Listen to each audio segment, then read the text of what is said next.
경제적인 기적을 꿈꾸라. 첫 번째, 시편 42편 1절에서 11절 말씀. 인간의 고귀한 가치. 필자는 34살에 첫째 딸을 얻었다. 그때 하나님의 은혜가 너무 감사해서 이름을 은혜라고 지었고, 2년 후에 얻은 둘째 딸은 성경에서 가장 예쁜 이름이라고 여긴 한나라고 지었다. 필자에게 두 딸은 천하보다 귀해서 천하를 다 준다고 해도 두 딸의 손가락 하나도 잘라줄 수 없다.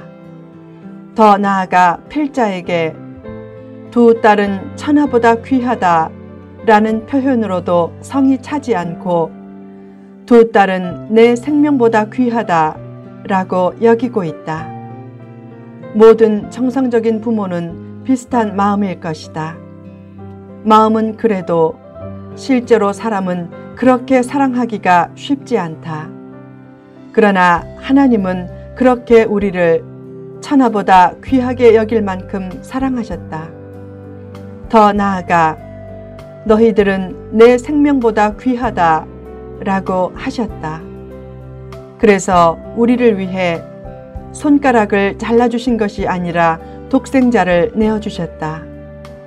그처럼 하나님은 사람을 천하보다 귀하게 창조하셨기에 사람의 영혼을 만족시킬 수 있는 것이 천하에는 없다.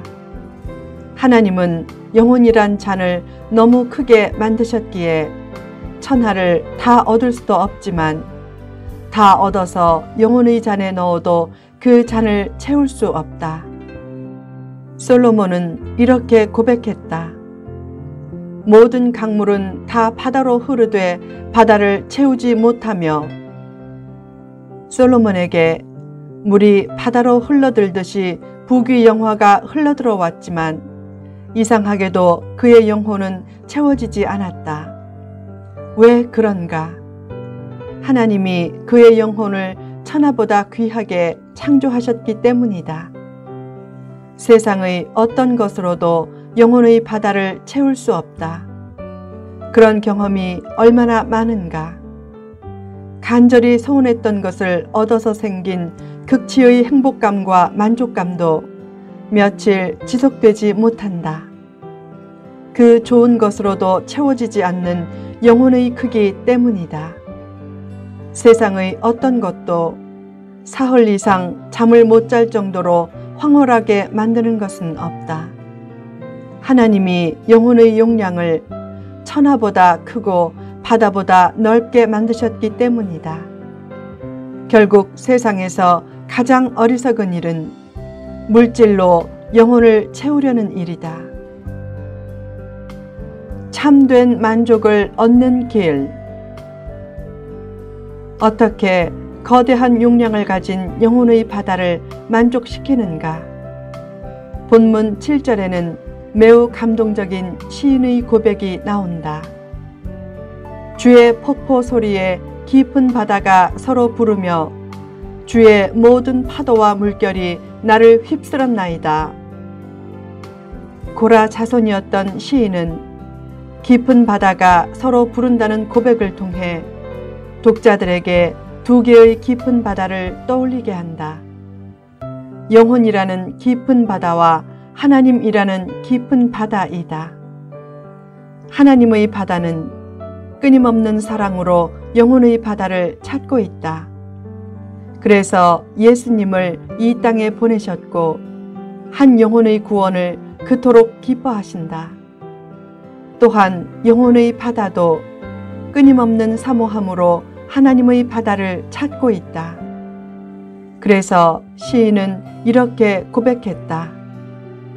하나님이여, 사슴이 쉬는 물을 찾기에 갈급함같이 내 영혼이 주를 찾기에 갈급하니이다. 왜 영혼이 그토록 하나님을 찾는가? 하나님 이외의 것으로는 채워지지 않기 때문이다. 마음이 어렵고 힘들면 더욱 하나님이 필요하다. 그래서 시인은 고백했다. 내 영혼아, 내가 어찌하여 낙심하며 어찌하여 내 속에서 불안해하는가? 너는 하나님께 소망을 두라. 그런 고백을 하면 어느새 영혼은 주의 폭포 소리와 파도 소리를 들으면서 영혼을 감싸는 거대한 하나님의 사랑의 바다를 느끼게 된다. 그처럼 영혼의 바다는 오직 하나님의 바다를 통해서만 참된 만족을 얻을 수 있다. 영혼에 행복을 주는 절대 조건은 하나님밖에 없다. 환경과 처지가 어떻든 하나님이 함께 하시면 행복한 사람이고 하나님이 함께 하시지 않으면 불행한 사람이다. 그 사실을 체득했던 다윗은 시편 23편 1절에서 이렇게 고백했다. 여호와는 나의 목자시니 내게 부족함이 없으리로다. 왜 부족함이 없었겠는가? 다윗에게도 부족한 것이 많았다. 그러나 아쉬울 것은 없었다. 그런 행복한 고백이 성도에게도 얼마든지 가능하다.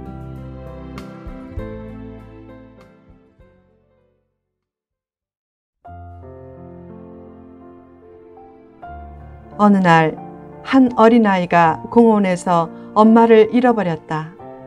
아이는 울면서 엄마를 간절히 찾았다. 사람들이 불쌍해서 콜라도 사주고 과자도 사주며 달랬지만 계속 울었다. 바로 그때 공원 경찰이 엄마를 찾아주었다. 아이가 비로소 눈물을 그쳤다. 그때 아이에게는 아쉬울 것이 없었다. 콜라나 과자보다 더 소중한 엄마 품에 안겼기 때문이다. 그 아이의 모습이 여호와는 나의 목자시니 내게 부족함이 없다 라고 고백한 다윗의 모습이다. 다윗은 하나님 한 분만으로 만족했다. 모든 필요가 충족되어서가 아니라 필요를 채워주는 하나님을 만났기 때문이다. 하나님은 필요하다고 여기면 채워주시지만 필요 없다고 여기면 채워주시지 않고 더욱 소중한 다른 것을 주신다. 그런 하나님의 원대한 섭리를 믿으라. 행복이란 많이 가진 자의 전유물이 아니다. 부자들은 그 진리를 잘 알고 있다. 부자들이 그 사실을 잘 아는 것은 부자 체험을 해봤기에 깨닫는 특권이다. 돈이 사람을 행복하게 만들지 않는다는 지혜로운 부자들의 충고를 잘 받아들이라. 물질은 행복을 위한 최저의 가능성을 제공할 뿐이다.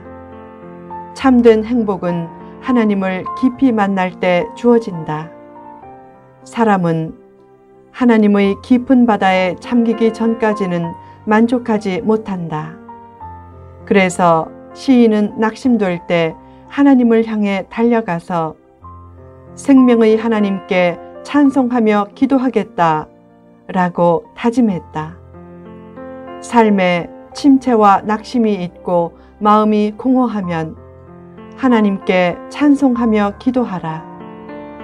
그러면 영혼으로 흘러들어오는 하나님의 바다를 느끼게 되고 그 하나님의 바다와 영혼의 바다가 서로 부르고 공명하는 소리를 들으면서 낙심한 자리에서 벌떡 일어서게 될 것이다.